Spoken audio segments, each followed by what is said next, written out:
Lantas bagaimana jalannya fit and proper test hingga sore ini kita tanyakan langsung ke rekan kami. Sudah ada produser lapangan CNN Indonesia Putri Demes di gedung DPR RI Jakarta. Selamat sore Demes, bagaimana perkembangan terbaru di sana? Silakan.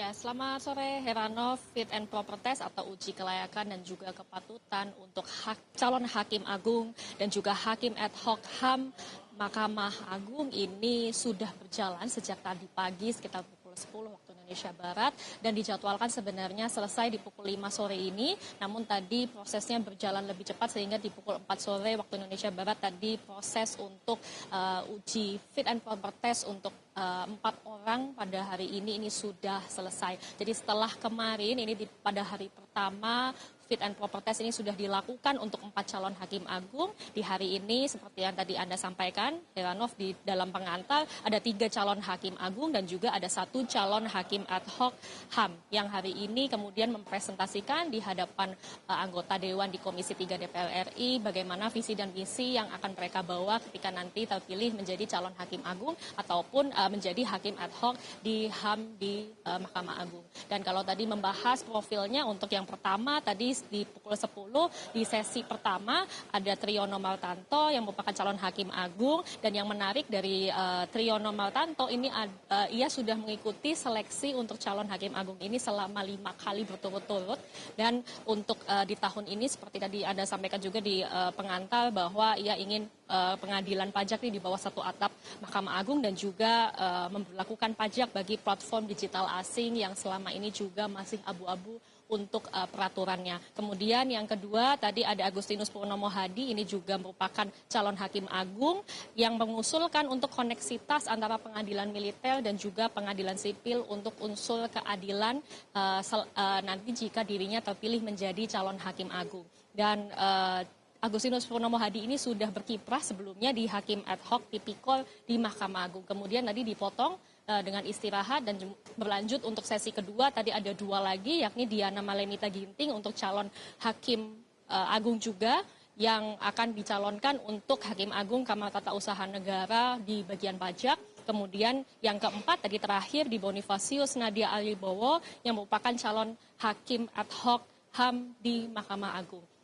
Dan selama proses tadi ini tentu saja selain dari presentasi, ini ada sesi tanya jawab, ini pendalaman yang dilakukan oleh seluruh anggota Dewan Komisi 3 dari seluruh fraksi yang menanyakan secara lebih dalam visi misi yang akan mereka bawa. Dan tentu saja Heranov prosesnya ini masih berlanjut, maraton fit and proper test masih berlanjut di esok hari di Kamis tanggal 11 September. Ada 4 calon hakim agung lagi yang nanti akan melakukan fit and proper test. Kemudian nanti ada lagi di hari Selasa tanggal 16 September ada 2 calon hakim agung dan 2 calon hakim ad hoc HAM. Dan nanti akan dilanjutkan rencananya mulai pukul 7 malam rapat pleno oleh Komisi 3 untuk menetapkan calon hakim agung yang terpilih. Total Komisi 3 DPR RI ini menerima calon hakim agung ini sebanyak 13 dan juga 3 calon hakim ad hoc HAM yang akan kemudian mengisi kekosongan di Mahkamah Agung yang kemarin juga disebutkan ini ditinggalkan karena pensiun pada posisi-posisi ini. Dan kalau kita melihat sebenarnya seperti apa proses dari pemilihan calon hakim agung ini sebelumnya calon-calonnya ini sudah diajukan oleh Komisi Yudisial setelah kemudian Mahkamah Agung ini mengumumkan adanya kekosongan pada total 20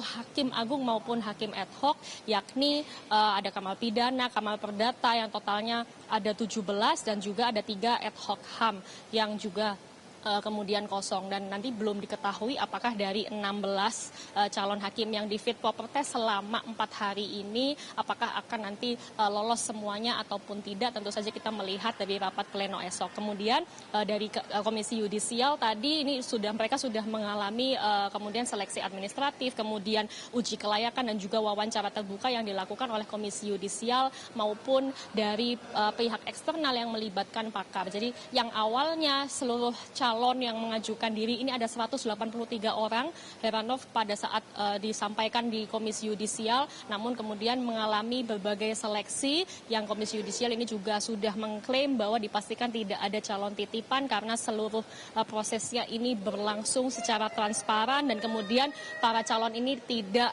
diberitahu passing grade poinnya dan juga pemilihan untuk sebelum dibawa ke Komisi 3 ini juga sudah melalui rapat pleno. Demikian juga dengan pihak Komisi 3 DPR ini juga memastikan bahwa seluruh proses fit and proper test ini berlangsung secara terbuka dan mengharap juga masukan dari publik untuk bagaimana calon hakim agung maupun calon hakim ad hoc HAM di Mahkamah Agung ini bisa kemudian mendapatkan penilaian dari publik juga. Dan tentu saja seluruh proses fit and proper testnya ini juga dibuka, masyarakat bisa melihat baik langsung di lapangan ataupun juga melalui sambungan streaming atau siaran langsung melalui online.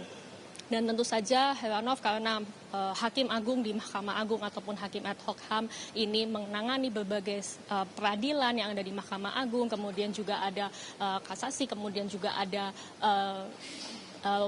sengketa begitu ya, menyelesaikan berbagai macam peradilan. Tentu saja kita berharap seluruh prosesnya ini berlangsung transparan dan nanti setelah dari DPR dilakukan fit and proper test dan juga rapat pleno untuk penetapan nama-nama yang akan lolos, nanti akan terakhir ditetapkan oleh Presiden yang untuk mengisi kekosongan yang ada di Mahkamah Agung pada saat ini. Kita nantikan bersama, Heranov, prosesnya masih ada 2 hari lagi, yakni di esok hari dan juga di minggu depan. Heranov. Demes, terima kasih untuk update Anda. Selamat sore.